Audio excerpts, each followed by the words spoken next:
Alright, it is 11:55. Let's go ahead and... Hello, hello, hello, everyone. Another wonderful stream on this lovely Tuesday. And, yeah, let's just go ahead and get started, shall we? My camera isn't there. Hold on. I had to restart. It will be here in about 5 seconds. There it is. Hello. Hello, hello, hello. So,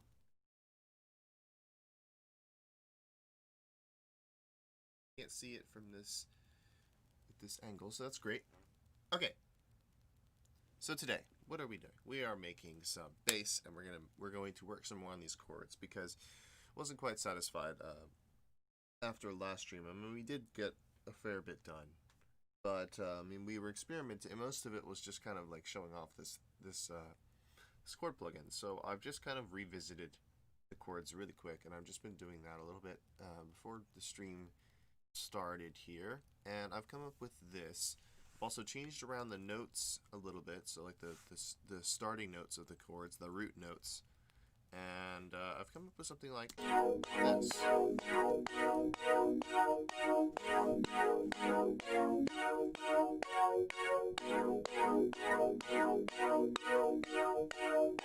I might want to change supertonic out for something though. For like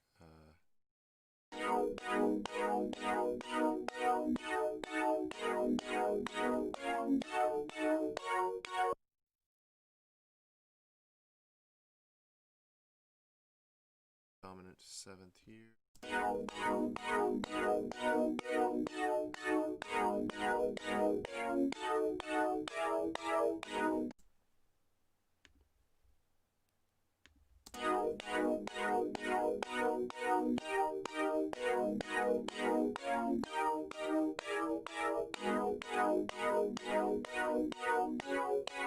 That's better.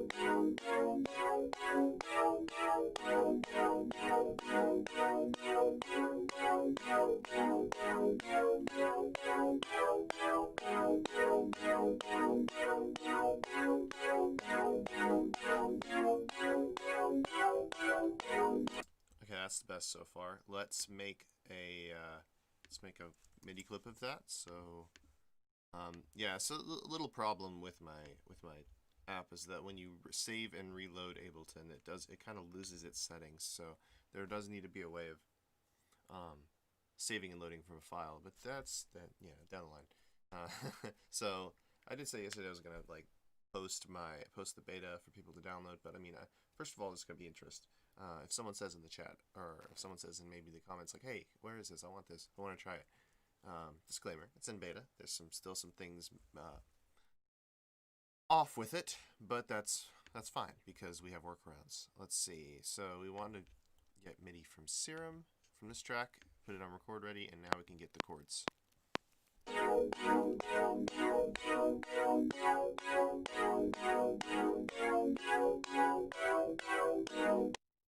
Beautiful. Turn this off. Move that over.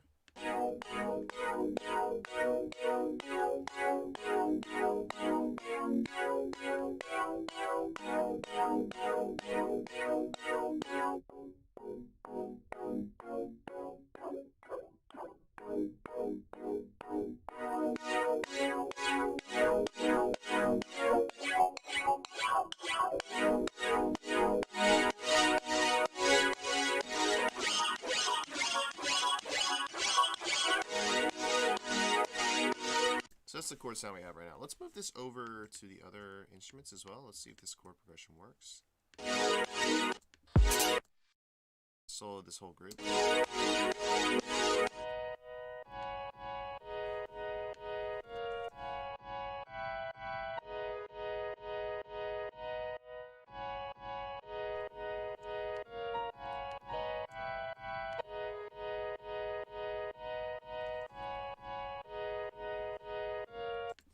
A different rhythm could help a lot with this piano track.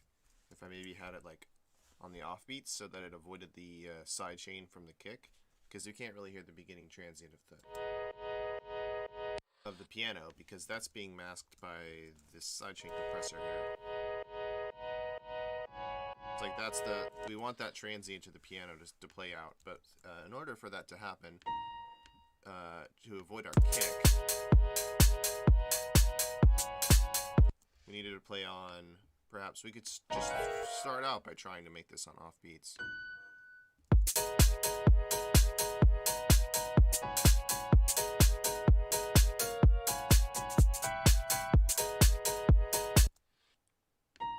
Or I could do something like this.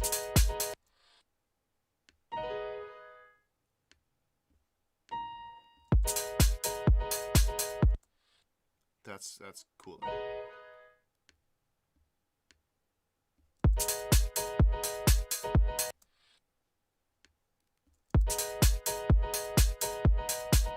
Yeah, I'll do a rhythm like that. So it'll be a 16th note off, and then an 8th note off. And then I'll swing it, or I'll commit this groove so that it follows the same swing pattern as everything else. And all will be nice. All will be well.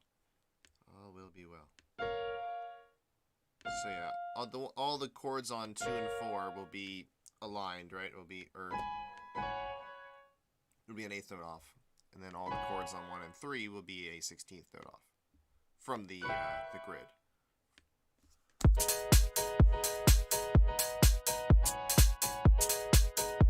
Let's also swing it. Okay, you can see some of the notes moved slightly forward.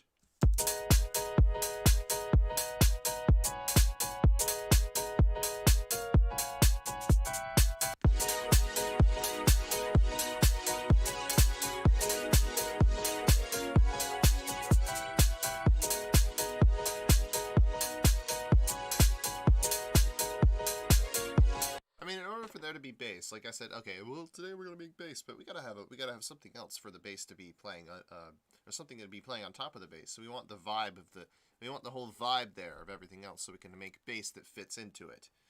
Because if we're just making bass on its own, in isolation, we can't really, work it in context. And if we just had the other stuff there, we could kind of work with it and just design around it, instead of like making this whole sound that might be cool on its own, and then just playing it with the track. It's like, it doesn't work. I have to scrap it, or maybe save it and load it back up later. But in this way, we're just getting we're getting the results. I guess you could say getting the results you want, but I don't know. It's just a different way to work on it. Okay. So I think I'm somewhat satisfied with this. I've got a decent backdrop.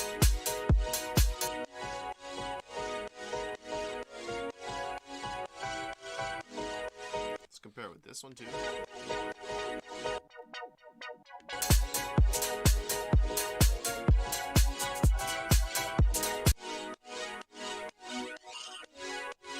Anyway, it's canvas.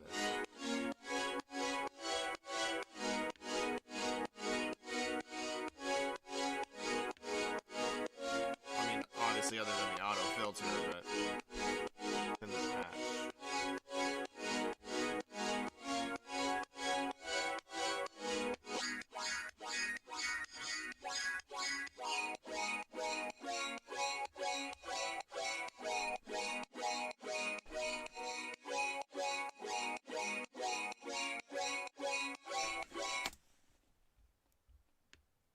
Maybe less on the filter side of things. Okay.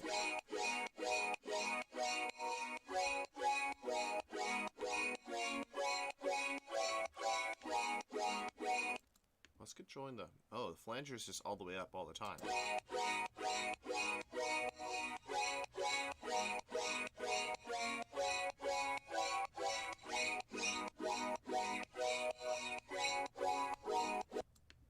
This should control the depth as well.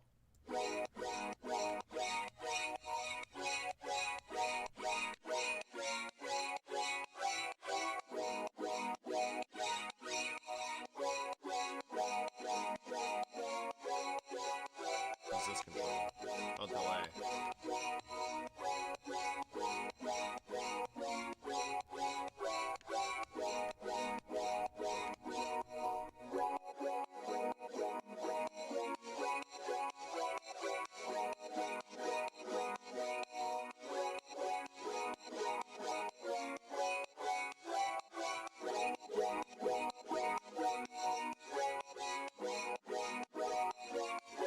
It like changes the timing of it. That's kind of cool.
Oh, yeah, that's good. Okay.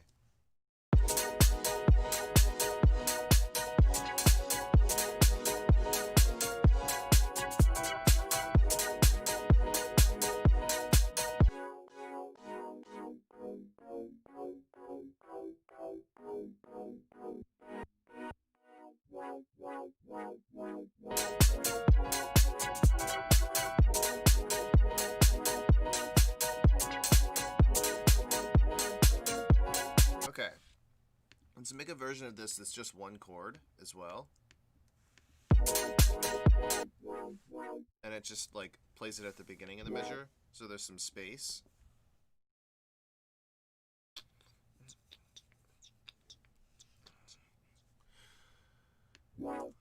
Just thinking of where I want there to be bass and where I want there to be chords. Usually you'll have like a, so I guess you can have something at the beginning of the measure, and then in the middle there'll be some sort of bass fill, or that's where the bass will be. I'm not really sure yet at the moment, so I could do like 2, 3, or I could not even change chords on measure 2. I could just go the original chord again.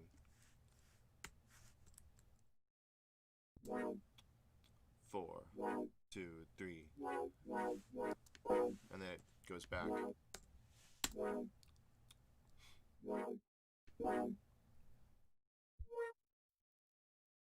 Happens on the 8th note. Well, it already kind of happens late because of the instrument, so we'll leave it there. Yeah, so if we turn on metronome,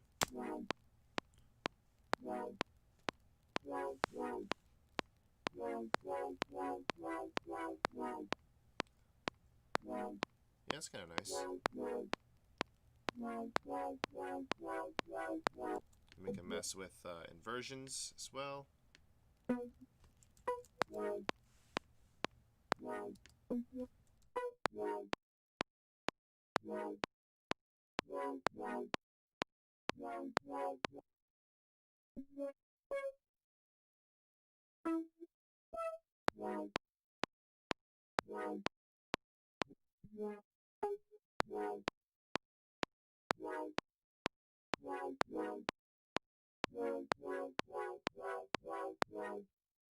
It's kind of nice. Okay, I'll move that over and play it with every single chord instrument.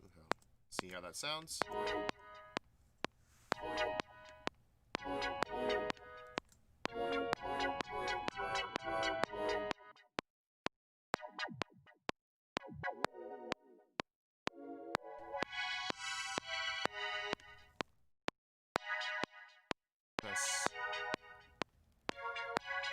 wish I knew what... Oh, I only have 2 set. Okay, I need to name them. This does filter shape, or filter cutoff, that is. And then this is intensity of automation. So if I want to just one note, I can turn down macro 2.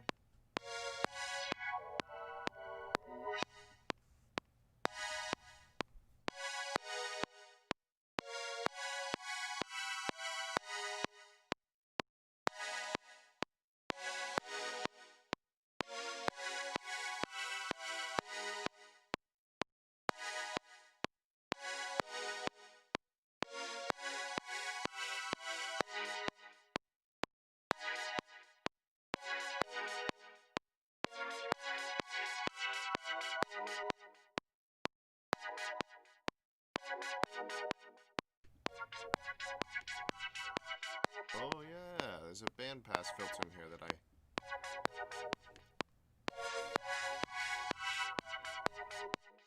There's other things I could change in here, like this.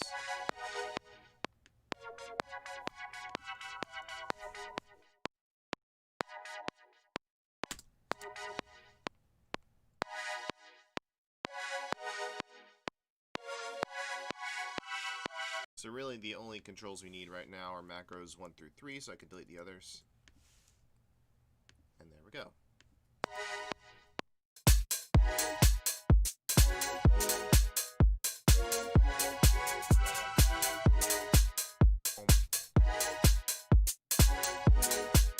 And now the only other thing we need before we start putting in the bass is some sort of atmosphere. So that is what the backgrounds group is for. I'm thinking we look for a sample that could constitute a nice atmosphere, or what would be even nicer is if we kind of made one. So let's make an atmosphere, shall we? Before we make a bass, let's make an atmosphere. I'm thinking of how would the best way. Let's see. Maybe Massive X could give us a nice starting point for an atmosphere in which we could tweak from. Alright, let's see here. Soundscapes. Well, they've got quite a few in there to start with. We'll take a look at some. Ancient strings. Let's try that one out.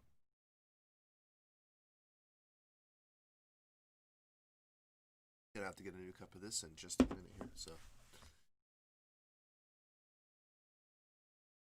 This mic does nothing, by the way. It's just part of the headset. My actual mic is right here.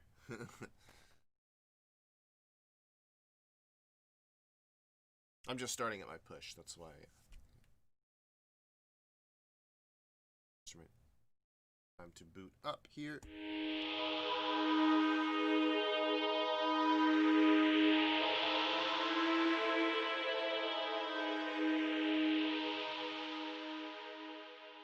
Going on. We've got LFO4, LFO5 controlling stuff. Looks like it's a really slow rate set to a triangle shaped LFO. Here we've got sort of the same thing, but no, this is actually a random LFO. So it's got, yeah, it's randomized a little bit. And how far the modulation goes up and back down, and at what rate is controllable. And you can also make them jitter a little bit, have a threshold, and it kind of just displays what all of those means down. All of that means down here. So you have like this is a Massive X thing. So you've got like this is your whole modulation section down here, and then you have essentially multiple pages of it. You've got like page 1 here, or you have page performer pages. These are P1 through 3. Let's let you draw in complex envelopes with a bunch of options for timing and all sorts of stuff. We have envelope view, which lets you have the attack, decay, sustain, release, traditional envelopes. You have this page, and all of these are changeable, by the way. So I could go here and switch this to a mod envelope or an exciter envelope or a random LFO, switch it to LFO, and that'll change E1. So like, let's say I wanted E2. Is it? I could change that to a random LFO, and now you can see E2 becomes L2, and we have an LFO here. So all of these are kind of just customizable, right? You can use whichever you'd like here. But in this particular patch, we've got two LFOs controllable by M. M means the mod wheel. So I don't actually have a mod wheel built in.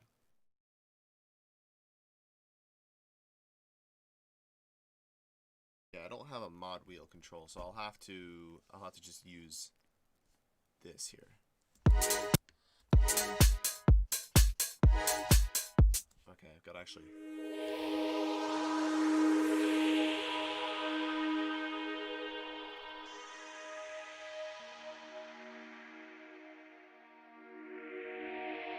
So the first thing I want to do this patch is maybe lower the tone a bit.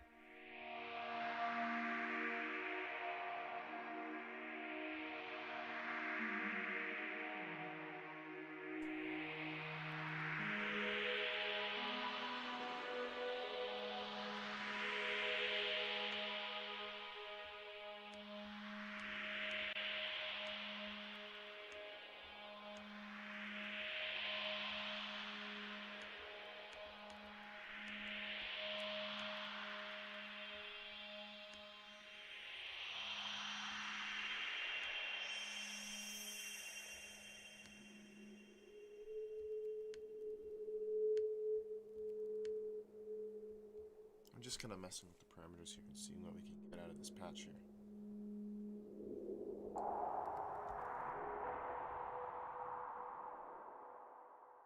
LFO 9. Oh, it's another random. Let's look at some other patches.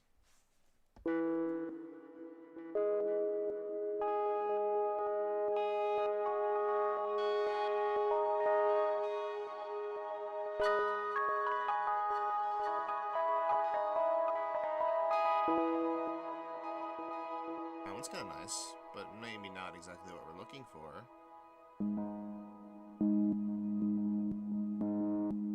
So if I hold down one note, what's controlling the articulation of it?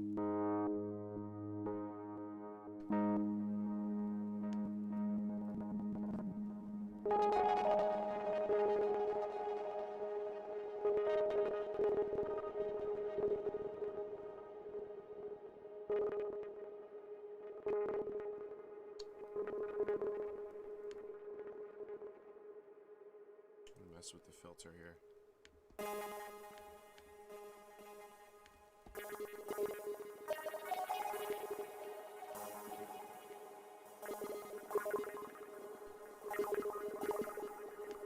Ooh.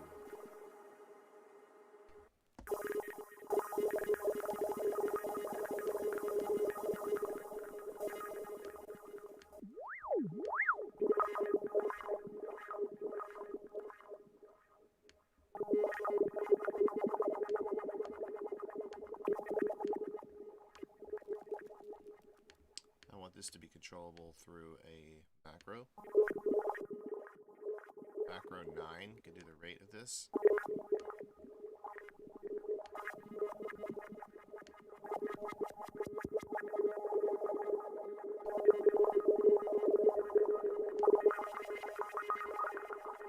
Maybe the macro 9 could control frequency as well, and it could control amount. And maybe I'll have a different shape instead. I wish I had a random stepper LFO here. That would be nice.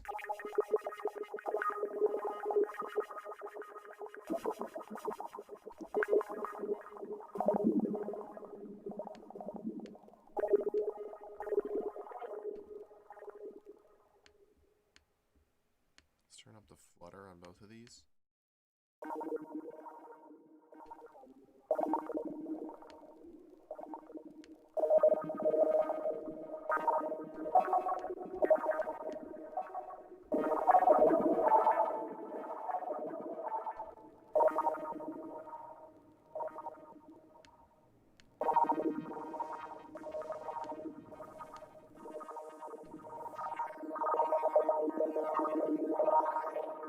If this was controllable, or if this pitch was controlled by an LFO, that would be kind of interesting.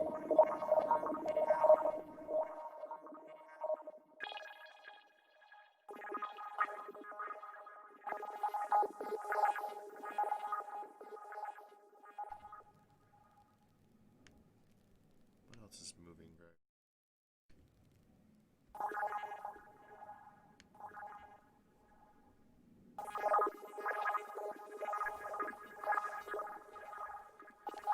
It's level 4. Let's make that control the level of hi-hat.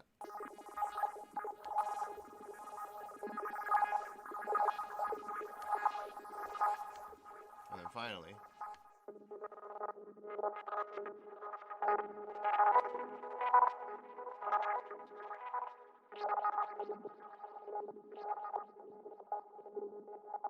we'll switch it back to LFO 4. Or, I mean, low pass instead of the double notch that we had on there. Well, let's try that, actually. So, now we've got that. That's just one part of it. But let's just try creating some sort of drone here. We're going to have to process this a little bit before we can use it, though. We need none of that low stuff. And we need some compression.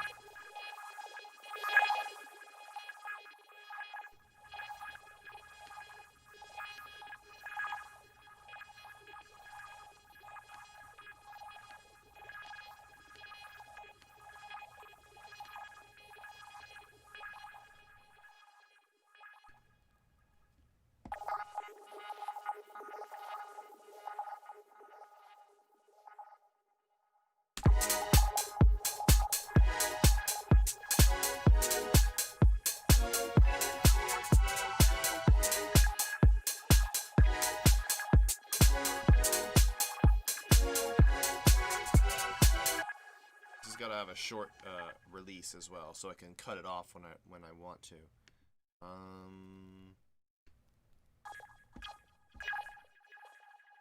Yeah, that delay is going to be a problem too. So I need to make the delay amount, this mix here, of both of them actually. Wait a minute. Yeah, I need to make both of them controllable by this envelope. So that is going to go up to about 21% or so. And then this is going to go up to, what is it now, 46? Okay, so we'll bring that down. Bring it down to 0. So what's going to happen now is the envelope's going to play out. Envelope 2. No, I wanted to do envelope 1. The envelopes are going to play out, and it's going to follow this motion here. So when the note's playing, the mix of both delays will be brought up to its highest, or it'll be brought up to about like here or so, right? Because it'll go up and then back down, it'll settle about there. So what'll happen is the delay will only turn on when the chord sound is playing, and then when I release the note, the decay, or not the delay should fade away immediately. There you go. So I can only have, so I can just have atmosphere when I want it, and then when I release, nothing. I can always turn up this release if I want to do something like.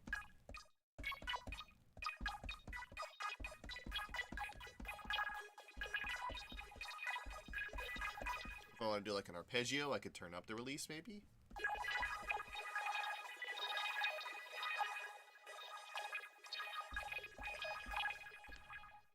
So for now, I'll keep it low. 2, 3.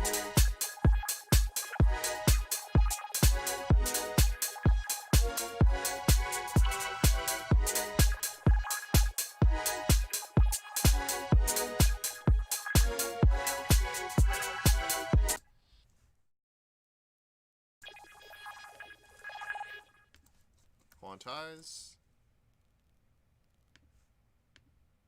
And I'm going to make sure that these start on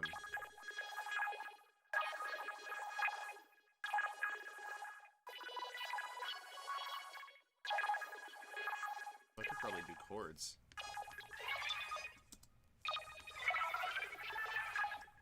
Okay, I need to option drag, not command. There we go. Yeah. Change my mind.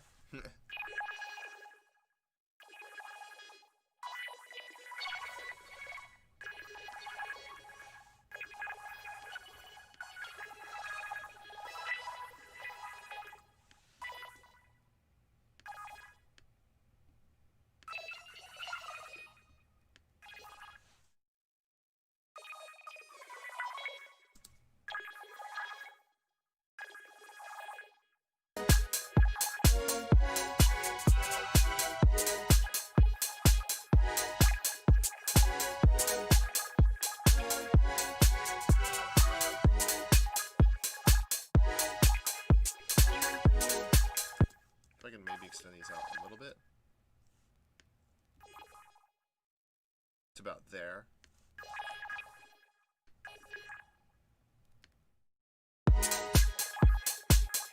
Lower it some.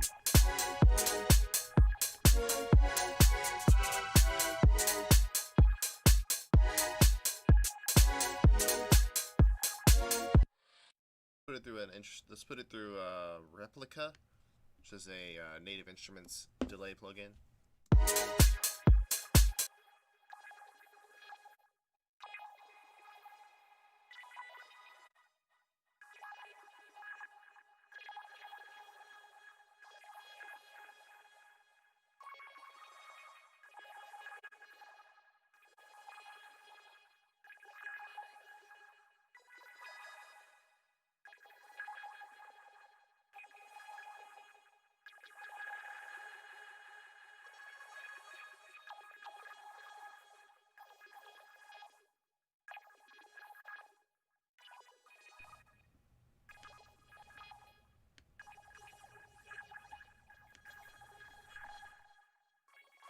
Alright, and then with that mix knob,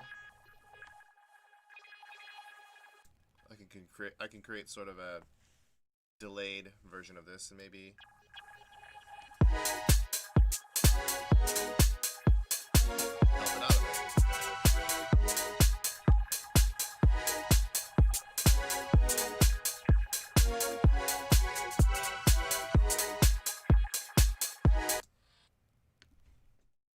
Nice. Okay, now let's actually look at the bass. All the prep work is there. Well, not all the prep. It's never done. There's never enough prep work for this kind of thing. But let's just dive right in, shall we? Let's do it. What should I use? I'm going to use Massive X to do it. So I've already got an instance ready. Over here. We'll design one from scratch, shall we? We'll use use frequency modulation to do something interesting. So right now we've got a very basic patch. We've got one waveform here. It's kind of like a hybrid between all of the basic shapes that wavetables could have. It's got a sine wave here. It's got a triangle wave. So it morphs from sine to triangle. That might be useful. And then it goes into saw, and then to square wave.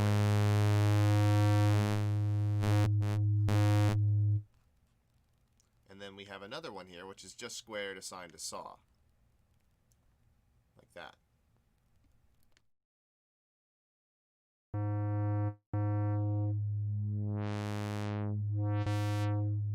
I think I'm going to use this one. And let's take a look at our routing here. So oscillator 2 is going into A. We have a couple things we could do. I'd like to use a frequency shifter.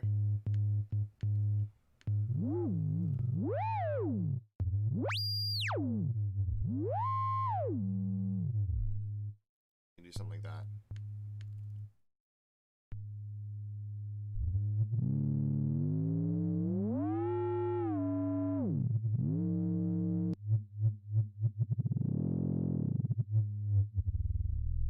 Or that.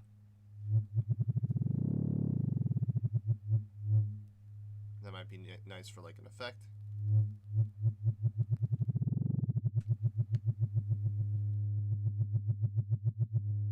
I bring that in. So let's try to some FM here. So FM F. So oscillator 1 is going into the frequency modulation, and now we can turn that up here in the filter. So the filter is being frequency modulated by the by oscillator 1 right now. Maybe I should make it by oscillator 2. Yeah, let's remove that link and make it oscillator 2. Now when we move the filter around, nothing much.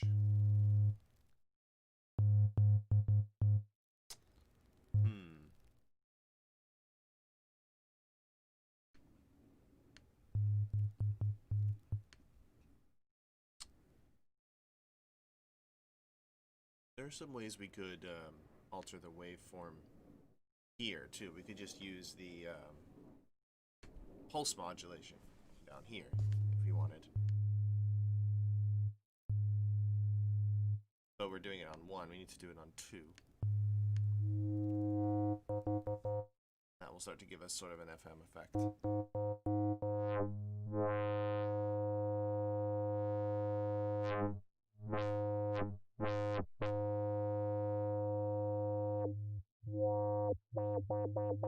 What if we used FM from 1 instead? We kept 1 down and we had 1 just used as a... So this wouldn't go into anything else. Just oscillator 1's only used for FM. Okay. So let's look at some ways we could perhaps use this to our advantage. So we have FM here. Where else do we have access to this FM? Or did I just turned it off somehow? I gotta admit, I don't use Massive X nearly as often as I do Serum, so still not as experienced in using it, but I'd like to, but I'm doing it with you guys. We're learning together. Okay, so FM F, and then that's here. I want to be able to, though, have FM elsewhere. Is that possible? Or is this only the frequency modulation of F? Okay, so, well, but depends what type of filter we use. Maybe if we use a Monarch, we can get a different result with frequency modulation. Well, it doesn't seem to be having much effect. Is that because the waveform's all the way down? Maybe that's why. We need to turn it up.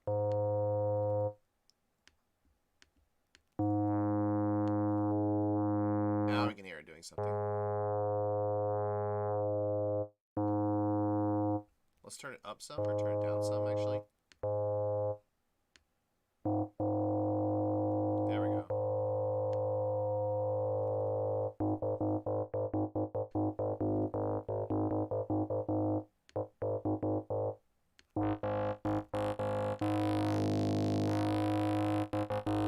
So now you can hear, even though the waveform is not going to the output, so in order for you to hear just the waveform itself, it needs to go through all these steps, or at least connect to this side on the right.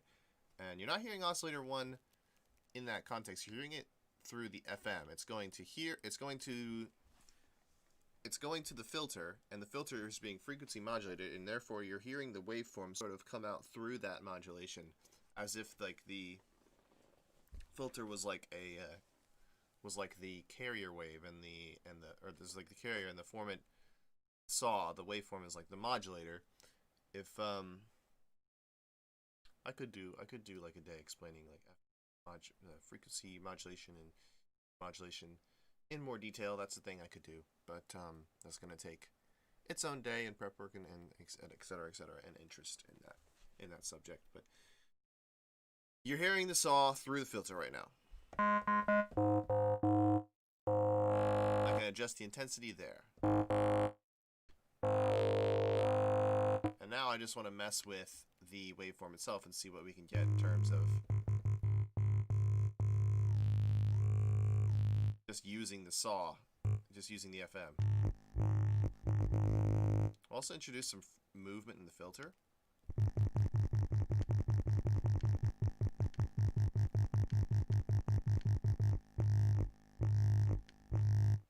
Let's do it at let's do it at MIDI speed or some division of the beat. So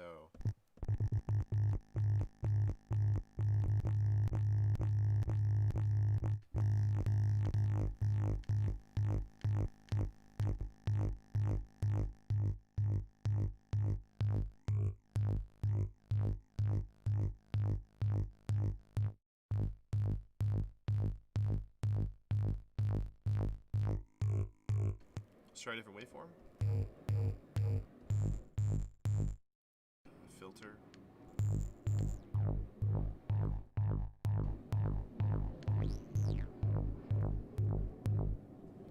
Let's put this through pulse modulation.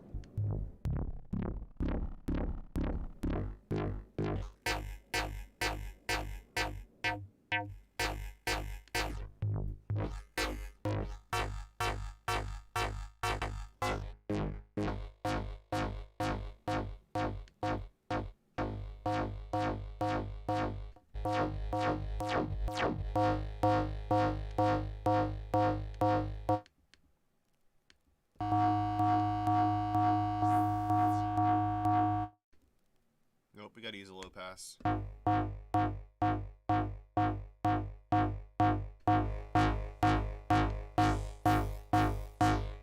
Let's put an LFO on the waveform as well.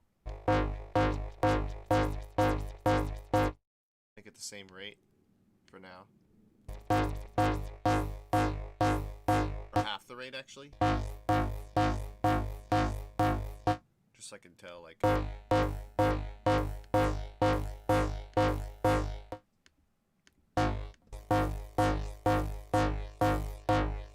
Nope, don't like that one. Let's go through them. Ooh. What if I turned off the pulse modulation?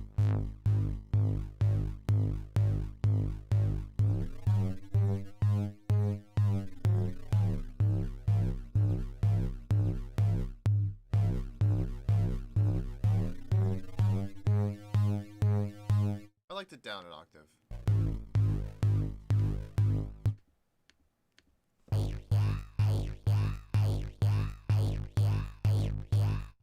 That's cool.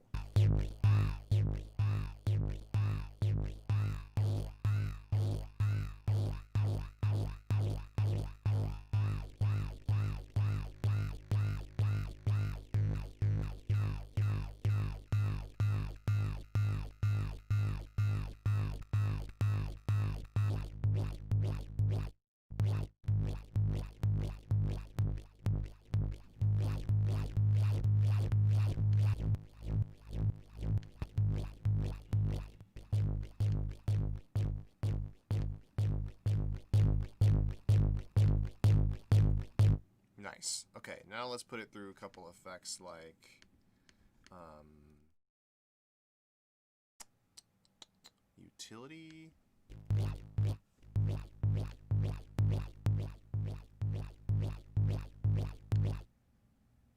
It gives us a couple filters.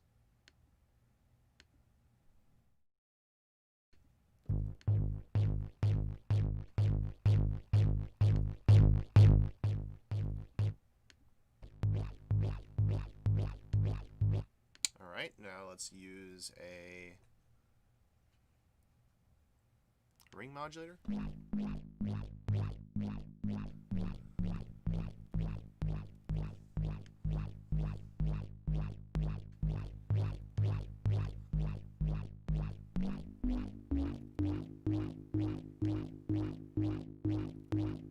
We could set a modulation range here, and we can use an envelope to give us a bit of attack at the beginning of the note.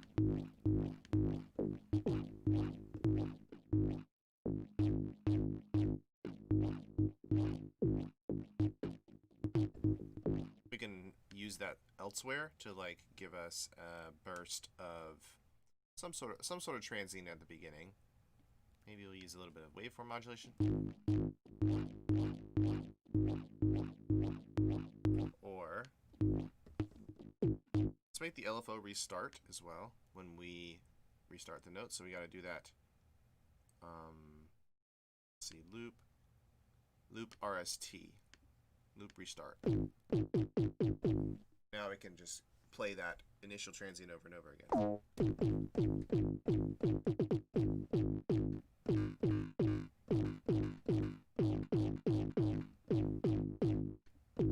This is one of the nice features about the switcher LFO is that if you have like, you can kind of test out like particular combinations of shapes, so like general shapes, quickly without having to program them in. That's kind of nice.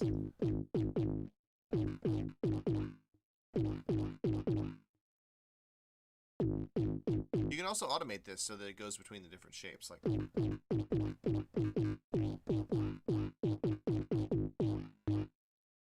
But I'm not going to do that. I want something consistent. You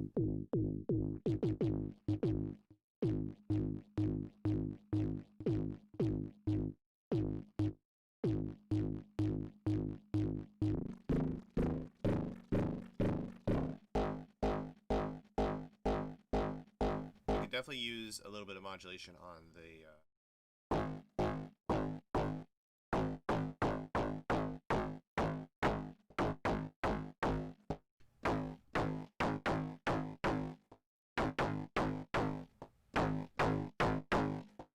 well, a little bit of modulation on that.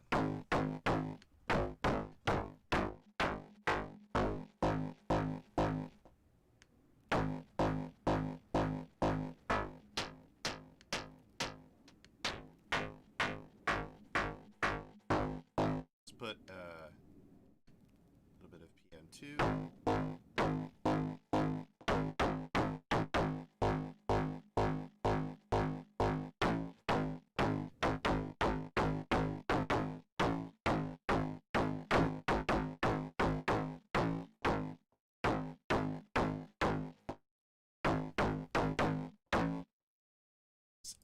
PM2 even doing?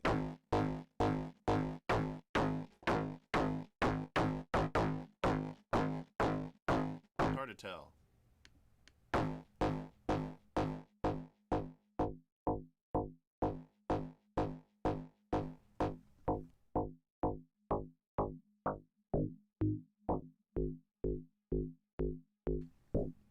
So down at one end, that sounds like this. I'll turn on the FM.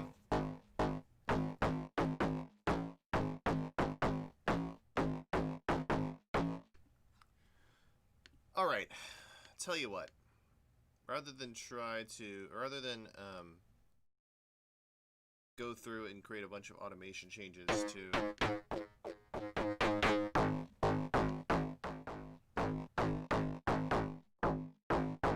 fine tune this, I'm going to use my sampling technique and make a bunch of different versions of this, but I will come back to it. Let's look at some Serum, because I am particularly faster making stuff in Serum.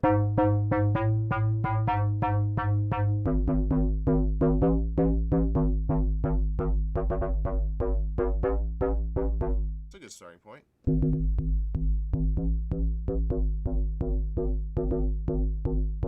Oh yeah, I came up with this last time.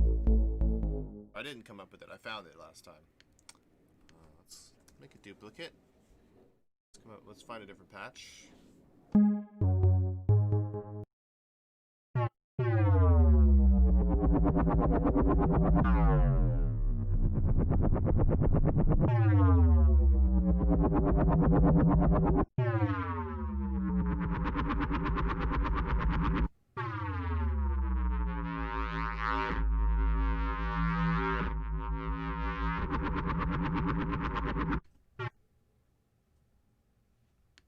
What's that ringing?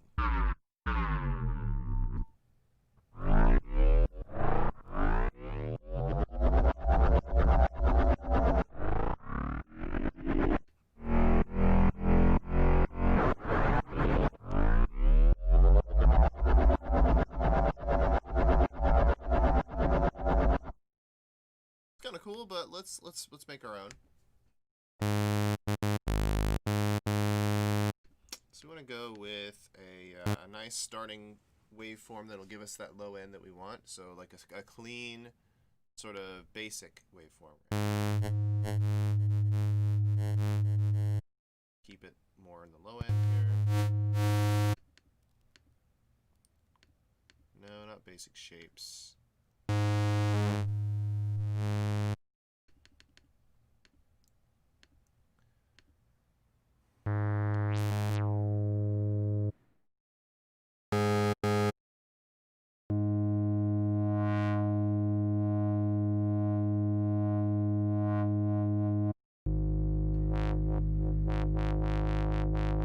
Yeah, it's a nice one. Okay.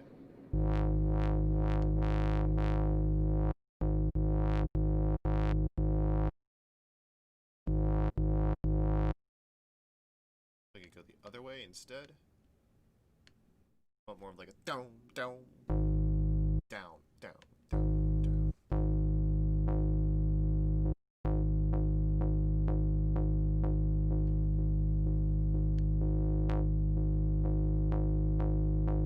Let's throw on some modulation on it. So we'll use FM from B.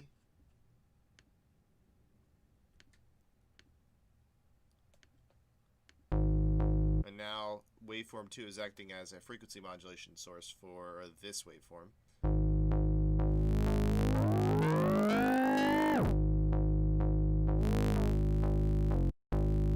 Now I can do something with this waveform to also move it a little bit, and it will play into this one a little. Or it will be heard through that waveform. Let's pick one that's kind of interesting sounding.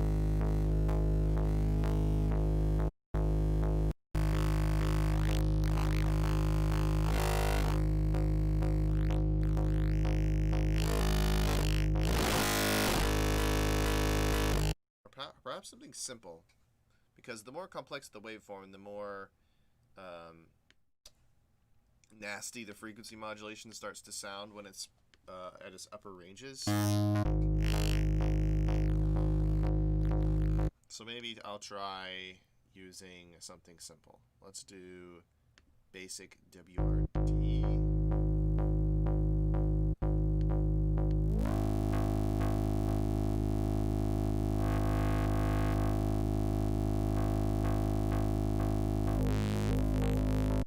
Okay, that might be cool. Well, I don't want to control the amount of LFO. I mean, amount of FM. I want to control the wavetable position of the modulator.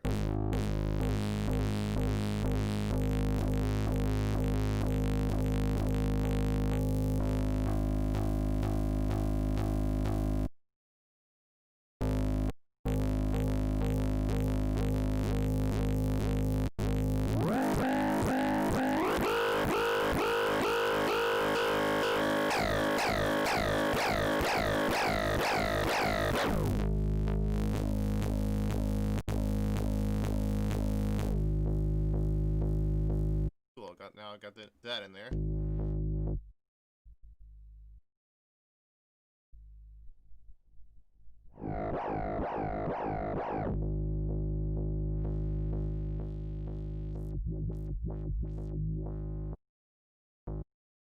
Let's put LFO1 on the cutoff of the filter.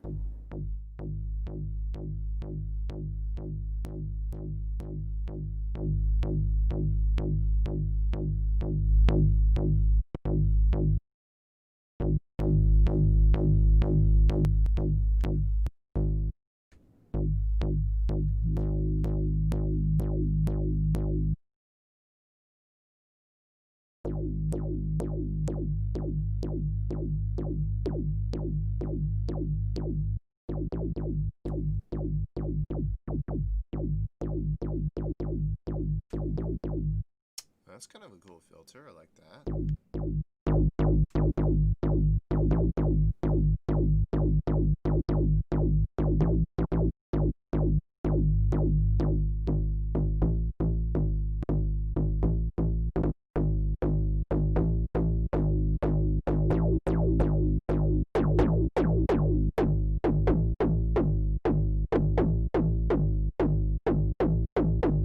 Oh, that's nice too.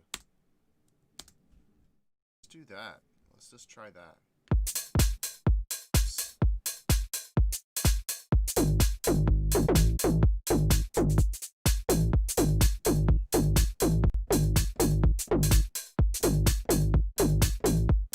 Add our backgrounds.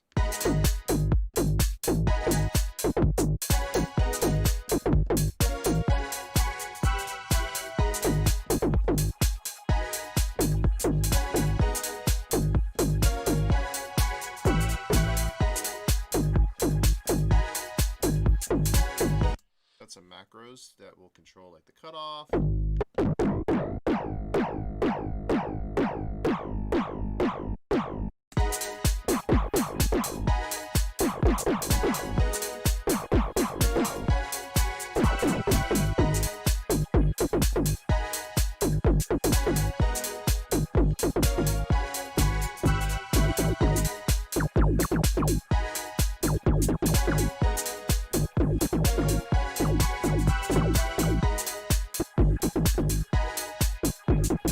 It needs like a noise.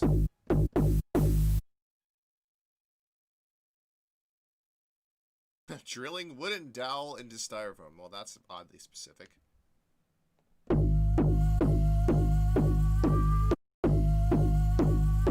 That sounds kind of cool.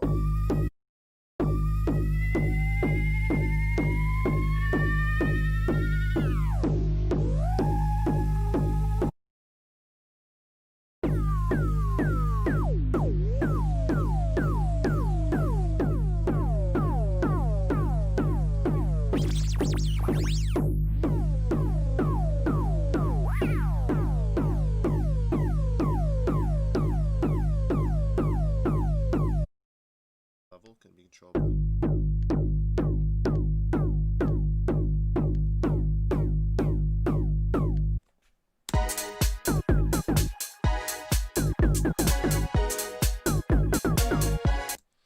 and the overall level of that can be controlled by another macro. Let's do macro 4. So this will be like noise mute.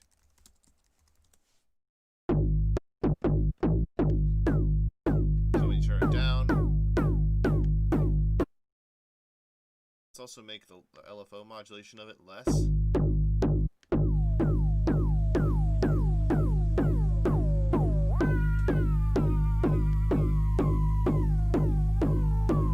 Trying to tune it.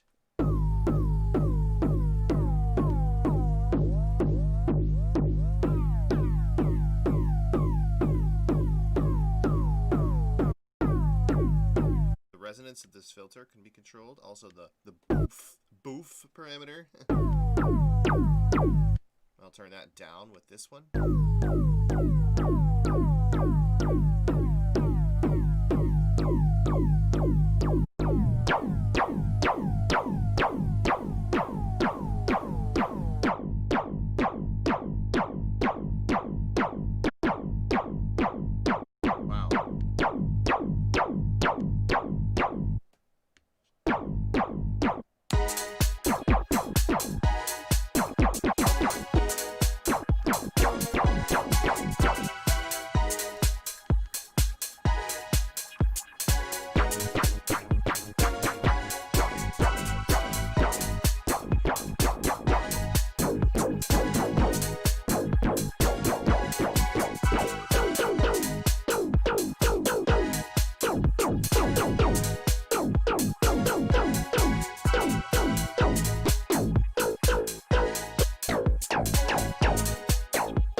Put this one through a window.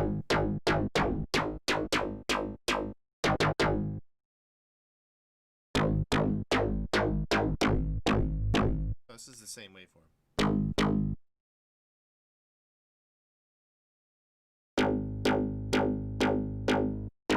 I just picked one at random.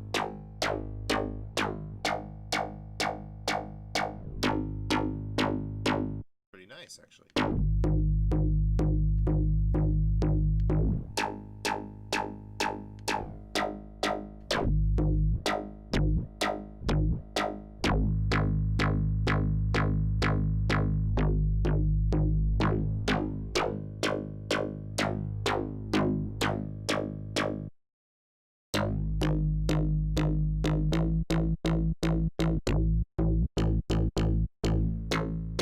That can be controlled by an LFO.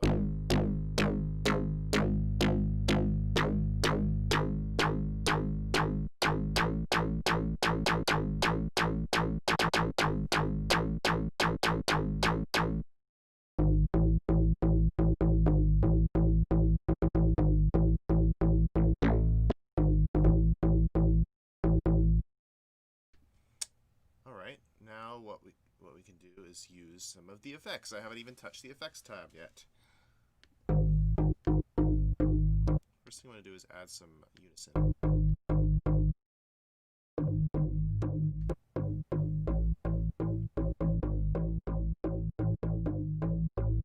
Because I did that, I need to add a sub.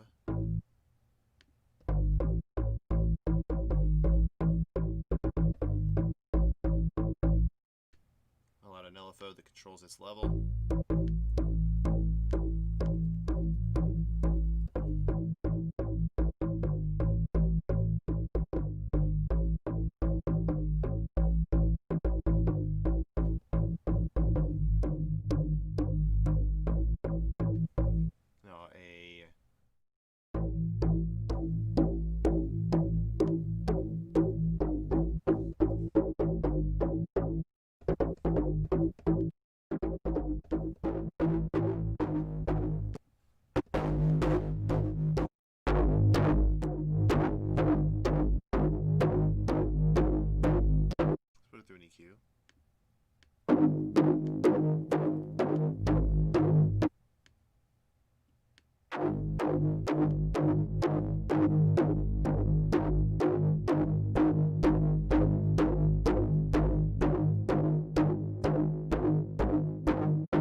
We could use X Shaper on this distortion, and that will allow us to precisely edit the distortion curve it ends up being.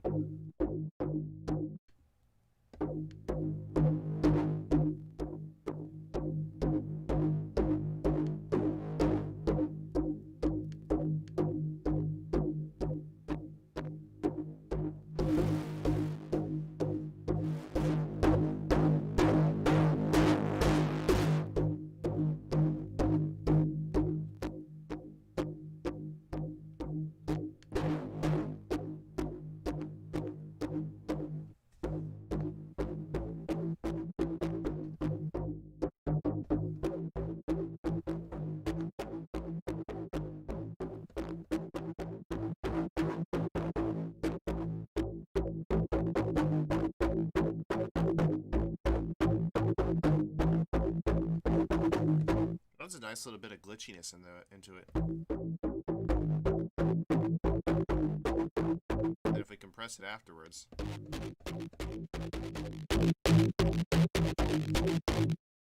nice.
All right. What else can we do? Delay, of course. We'll delay the top end.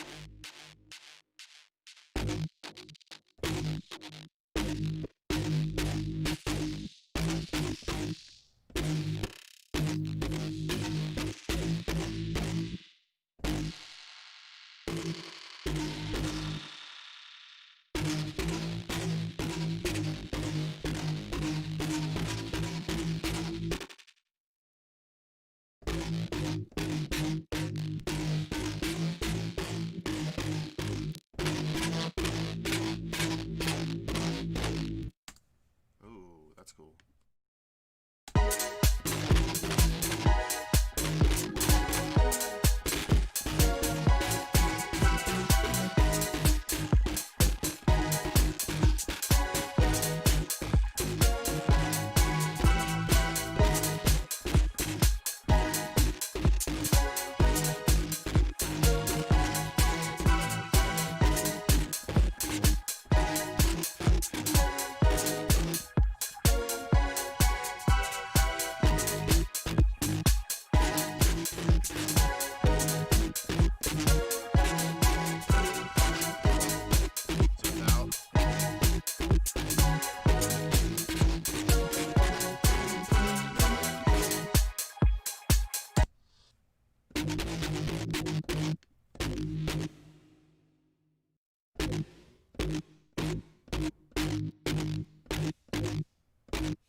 Just that little bit of room after makes the bass sound so much bigger.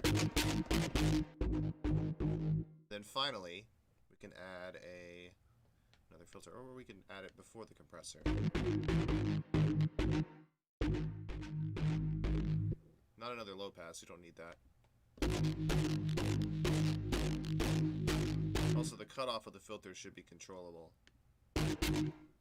What is this doing? The FM? Okay, let's make the filter cutoff configured for here. Great.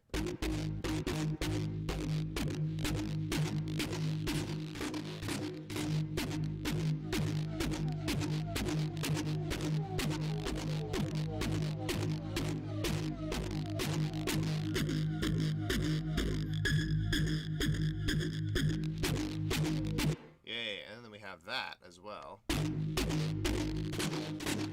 Let's turn that up with delay. So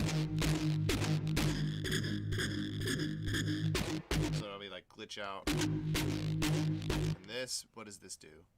Again. What is this doing?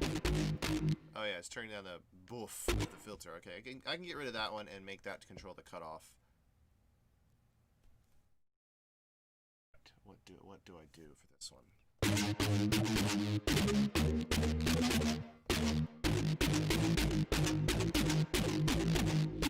Oh yeah, of course, the distortion.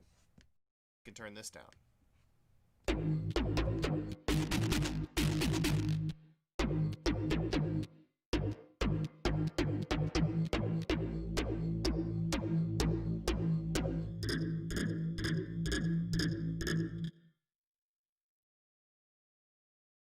Make this controlled by macro 2 instead of macro 3.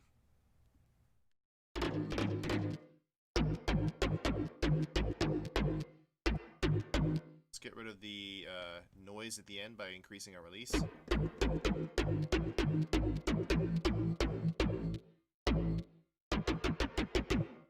Weird. I don't know. There we go. That'll work. Okay.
So that's an option.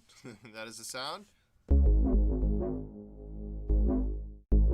We got this one and that one. I'm actually going to save the patch before I move on, just so that I don't lose it.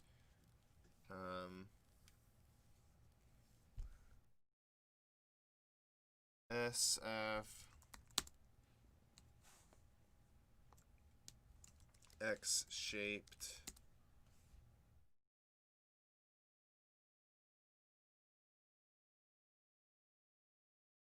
X-shaped house bass.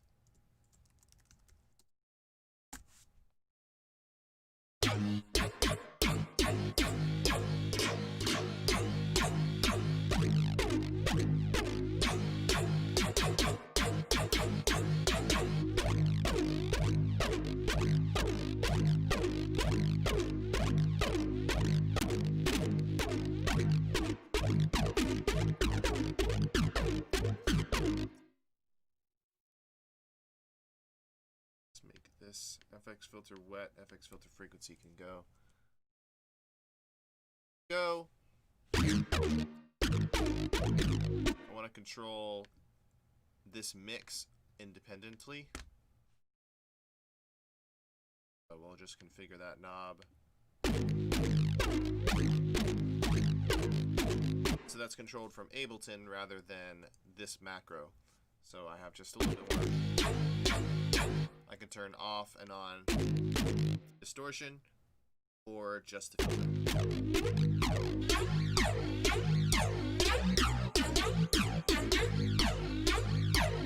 I can also control the rate. I should also be able to control the rate of LFO 1 and 2 from here. LFO 1 and LFO 2. That way I can...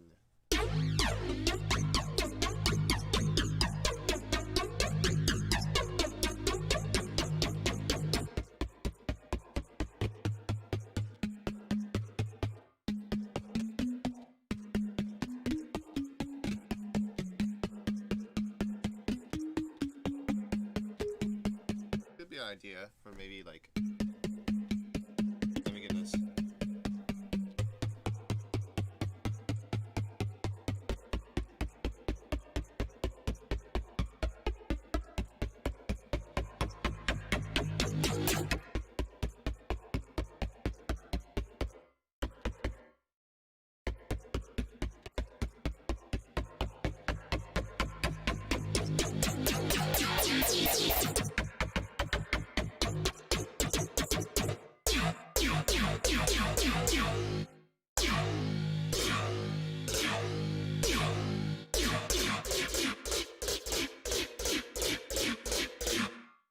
Whole bunch of different things you can get. A whole bunch of different timbres I could get with that. Okay. Well, let's design another patch, shall we? Let's use Serum again. Serum again.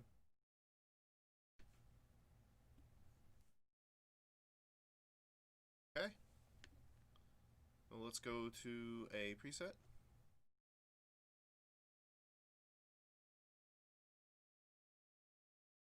Both off.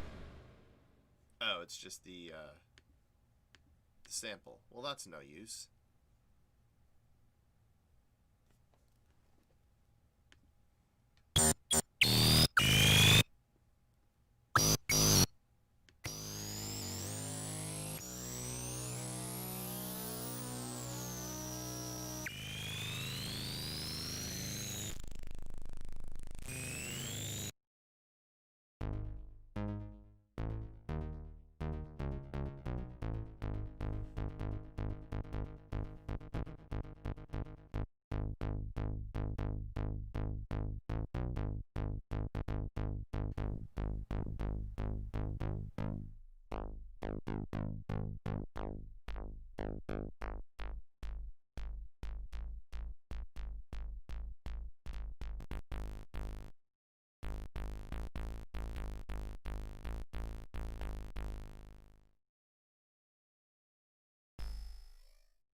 I should make it controlled by envelope instead of by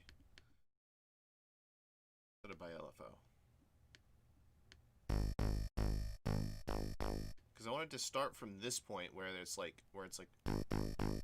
oops, where it's minimal, or where it's sort of like canceling itself out. I want to start from there and then bring in or cross over.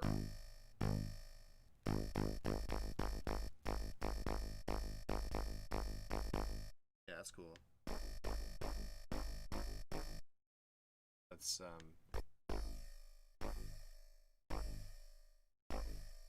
maybe mess with the detunes on this.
I will be right back. I'm going to get some more of this.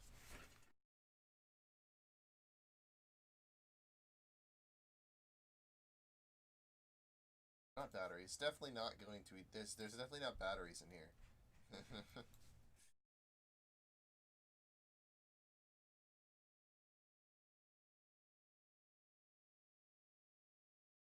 Okay, be right back.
let's continue.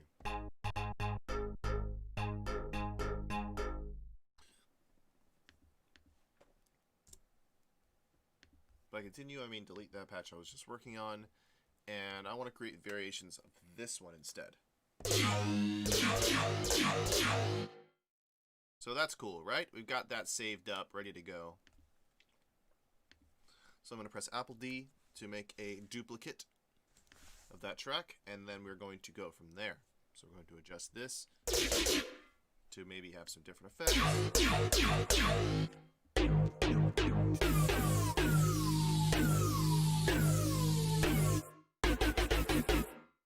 So, like, let's maybe adjust the,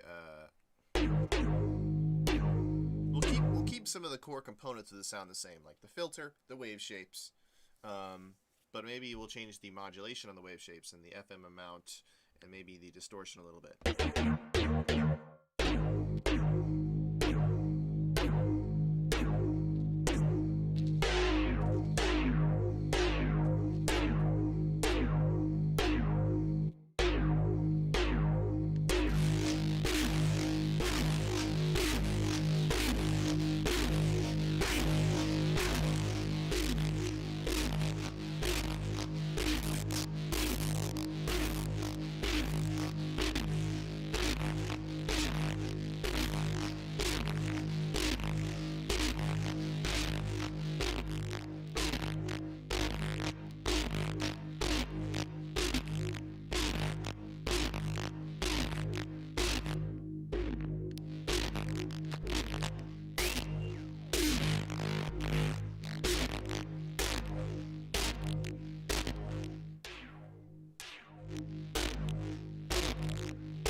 I'll change this single cycle waveform to something else.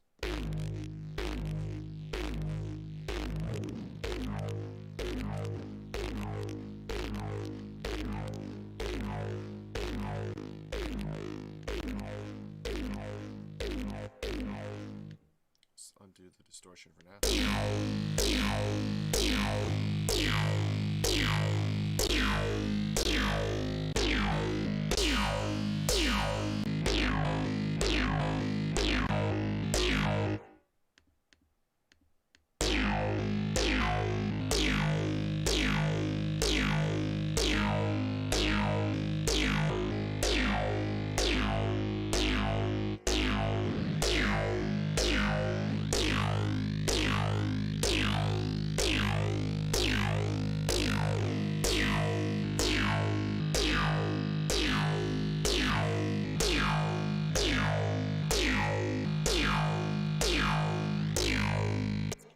The best.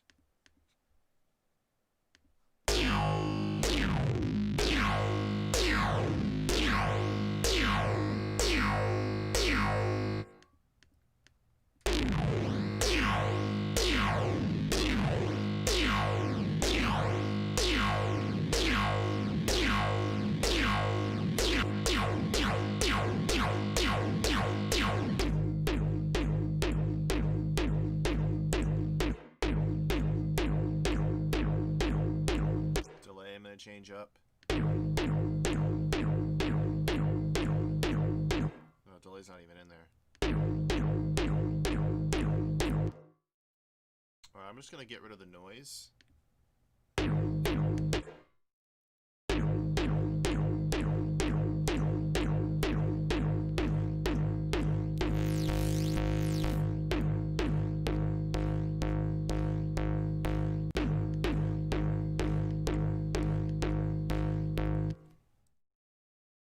Use it to control that parameter.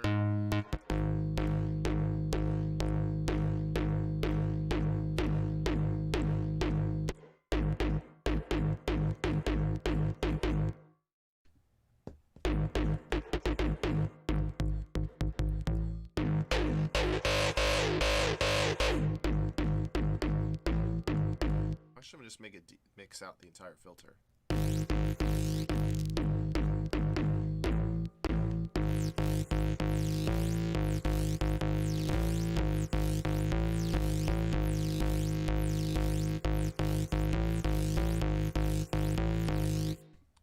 continue with that.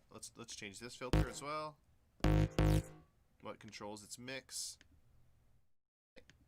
Nothing controls this mix. Oh god.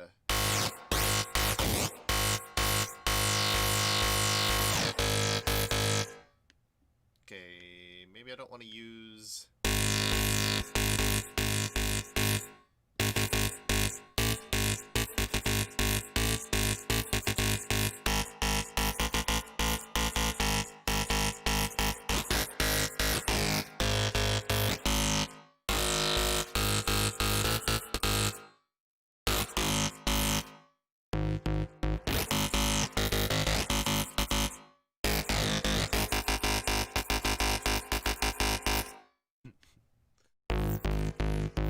That's good.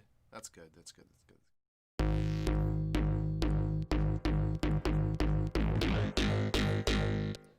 So now we have that variation as opposed to...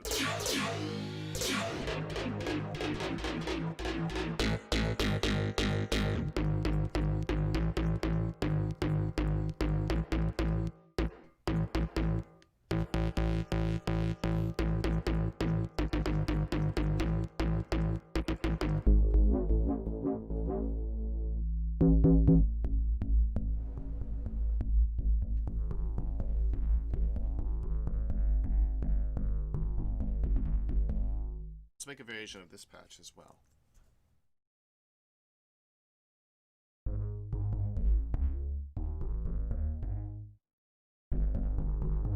Oh, this one was blown out. You'll notice only the right ear doing the effect, but this one, both are doing the effect. Why is that? Why is that? Well, let's try again. Let's make another duplicate. And see what we can do to this patch. Well, let's see what's happening on the patch to begin with. We've got two of the same waveform going on. We've got one using FM from B, one using pulse width modulation, just as we had done. But it looks like, well, right now the pulse width is not really being used unless I turn up late 90.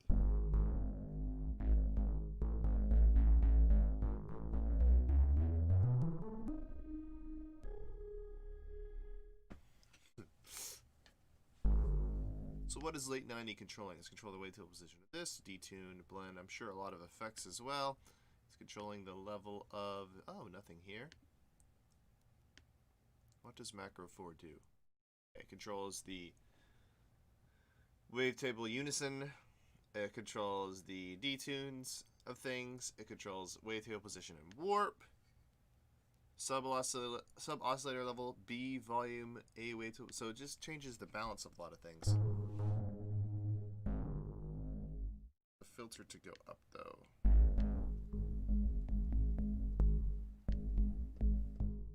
What is controlling that filter? D-pass?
flanger doesn't seem to be doing much here.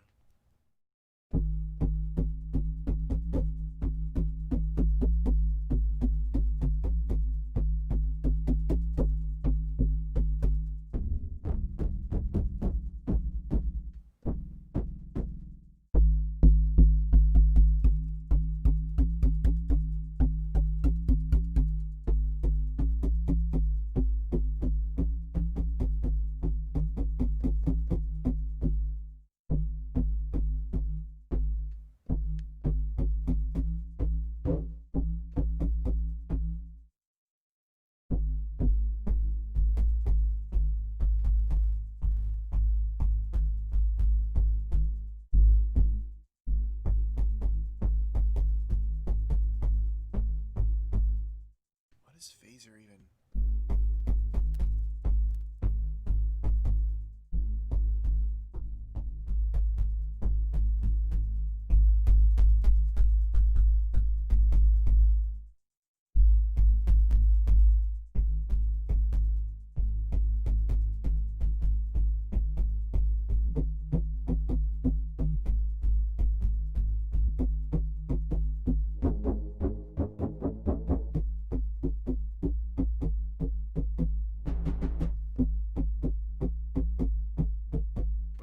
Hyper.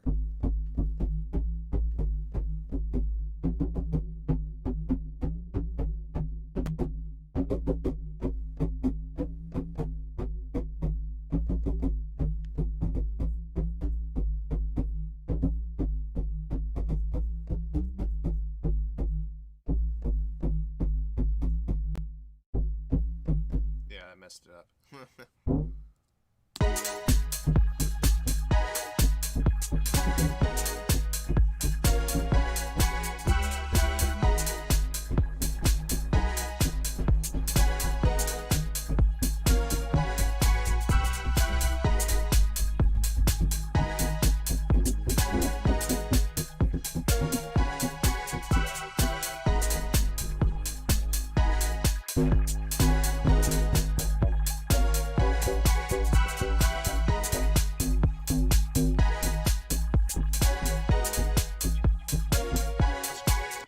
A basic clip and just kind of drag it between the different patches. 2, 3.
That's another option.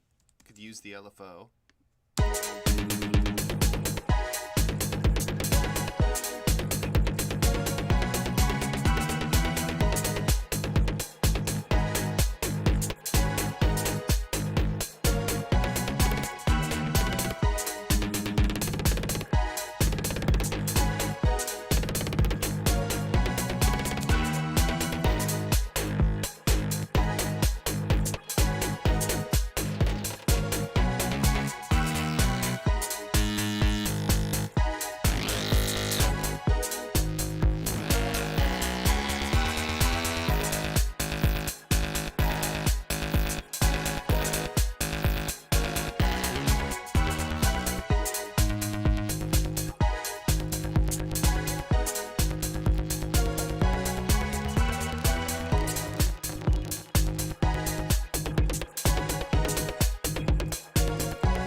So let me, for the last thing we'll do here is we'll just name our patches, name our tracks. So this is plane plane 1,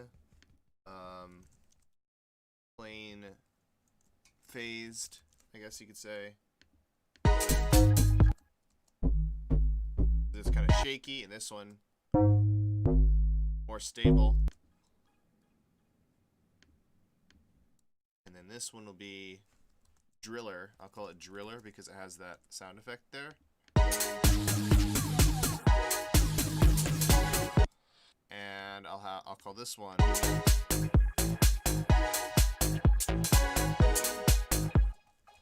driller variation. And this one isn't anything yet, but it will be.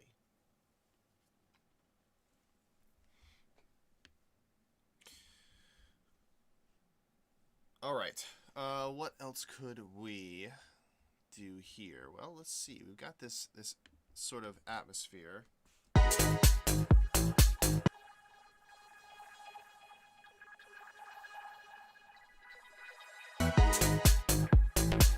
going to drop out the bass for now. Go back to working on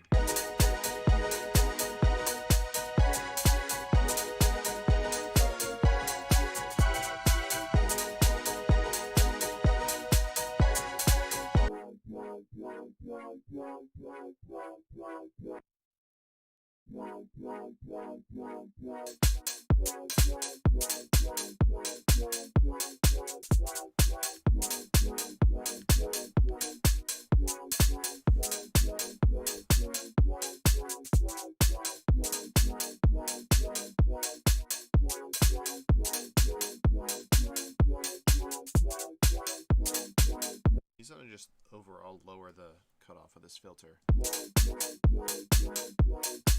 Am I using the right? Am I adjusting the right one? 28. No, we're not. Whoops.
Yeah, I totally messed this one up.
So a compressor on this because it's a little loud.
looking for a nice thing to arpeggiate.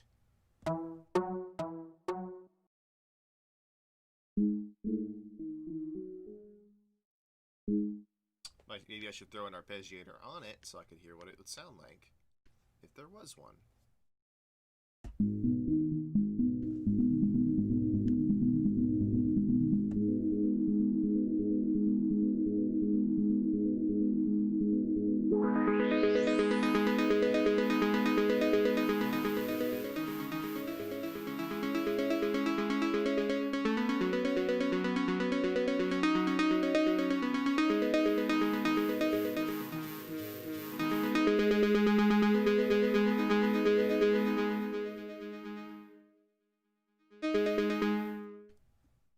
That sounds nice.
Is the notes are resetting, so it's not able to reach those upper layers, or those upper repetitions.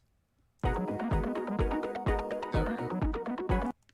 Now I can reach up there. Whoops. Ah, okay. There we go. So the problem was the notes were restarting. Chords were restarting at the beginning or at every quarter note so that it could play boom, boom, boom, boom over there in this group. But I moved it over here and I want the arpeggiator to step through all of its notes. In order for it to do that, I need to continue to hold it down, and then it will start to go up in steps. It'll start to transpose the notes it's playing up a couple steps, and each one of those steps is 12 semitones. It'll play notes octaves above, but it'll only get there if you give it time to get there. So that's why I'm extending out the notes. I'm going to also bring down the steps to 2.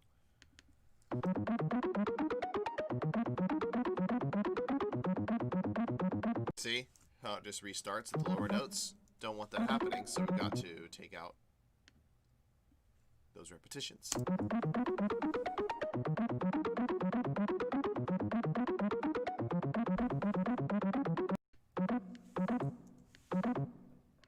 This can go as well.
Last thing we'll do here is I'm going to process this so it doesn't have so much low energy. Something we need to do to every new instrument we add if there's going to be bass. There's going to be a separate bass, that is. So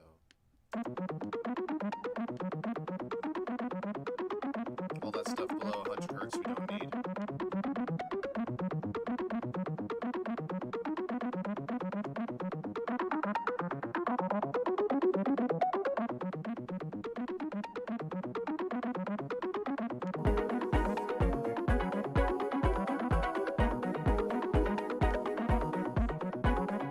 We could also use delay, or we could use something else like crystallizer from Sound Toys to add some interest to that arpeggio. To add some delay that maybe it's pitch shifted up. Let's see. Sound Toys, crystallizer.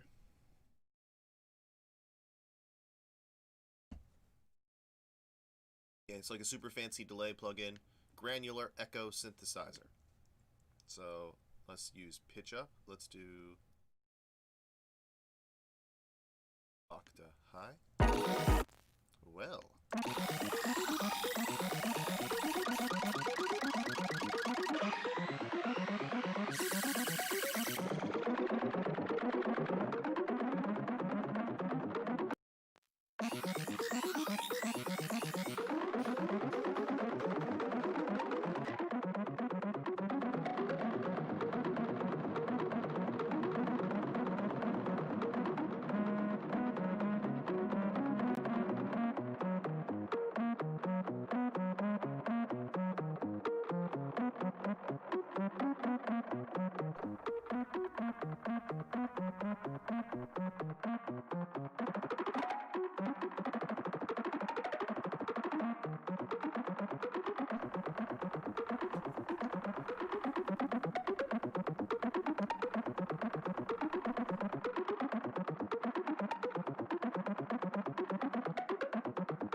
So without this,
Excuse me.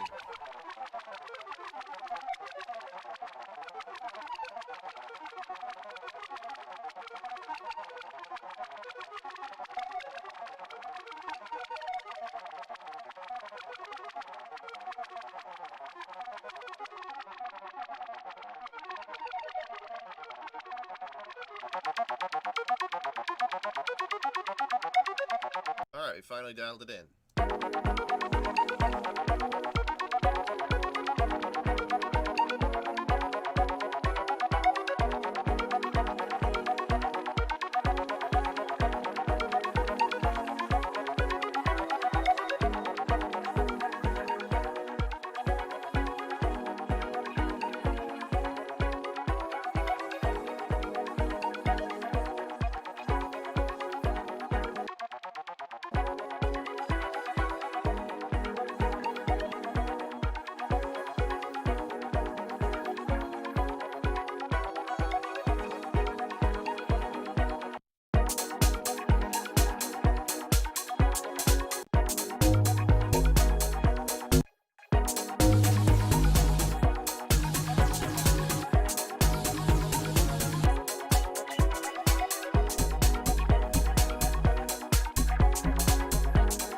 I'm going to do one more thing before we go offline here.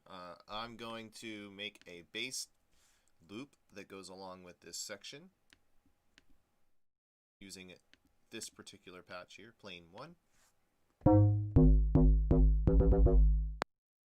3, 4.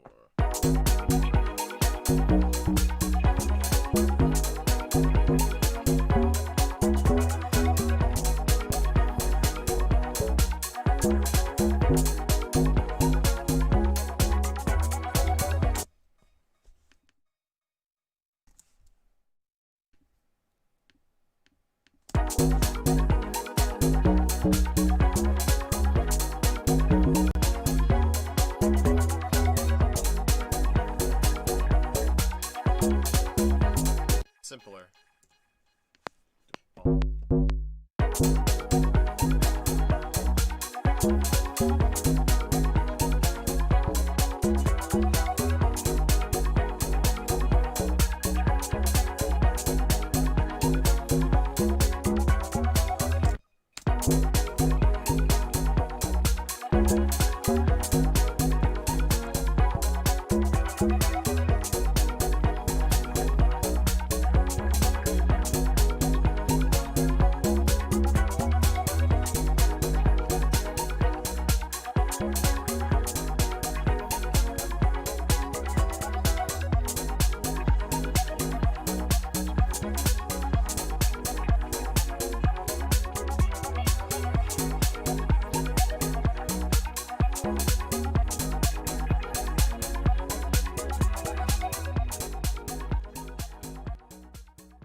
So that will be all for this stream. Next one, we'll be putting together more cool sounds and getting this house track closer to a point where we can start to put it in a range view and do more particular things with it, like define how the actual song's going to go. This is just, at this point, you know, we're in session view. We're just kind of playing with collections of loops and testing different things out together and tweaking things here and there, designing sounds. But you know, it's once we come up with enough sounds to where I'm confident that we can start to come up with a solid arrangement of stuff, a solid arrangement of the actual song in terms of sections and transitions and certain parts coming in at certain points and whatnot, and coming out at certain points. But right now it's still just in the sound design stage. So we're going to try to stick to that, and tomorrow we will be continuing this sound design, but I want to also start to kind of experiment with a couple sections arrangement-wise where we arrange them in terms of like groups of clips as we did in our trap project, so that we can sort of come up with intros and drops and build-ups and whatnot just by placing clips, or placing clips in these slots. And that will allow me to quickly, try different things together. But that's, of course, when we have more things to try together. And we will get there. Particularly next stream, we're going to, not on Wednesday, particularly we're going to be focusing more on melodic material, and then we might do some more of the bass. I'd like to leave the bass sort of as patches this time, as opposed to a bass kit where we did it with the trap project. I'd like to kind of use a different way of thinking with this project, where we use the automation and the actual samplers or synthesizers themselves to play out the bass. We still might end up resampling it because synthesizers are pretty heavy on the CPU, and when you have a lot of them going at once, especially when you're using instances of Serum everywhere. Serum is, a very computer or processing hungry thing. So if you have a lot of them going on in the same session, ooh, this is box. Pretend that wasn't.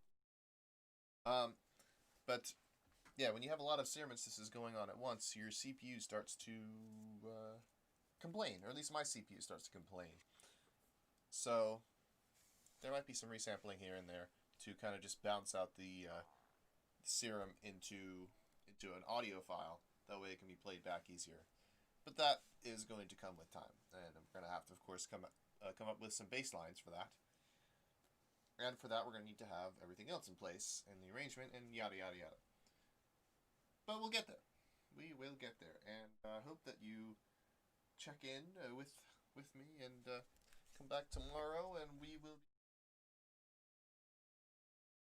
fun stuff. And hopefully you learn something. That's all I hope. I hope that you can take what I am doing and apply it to your own work, to your own productions. If you are watching this and you are producing yourself and you're doing stuff in Ableton, perhaps you can learn something from me. Otherwise, perhaps this will inspire you to make your own sort of creations and experiment. What I'm saying anymore. I'm just gonna stop talking. But yeah, come back tomorrow.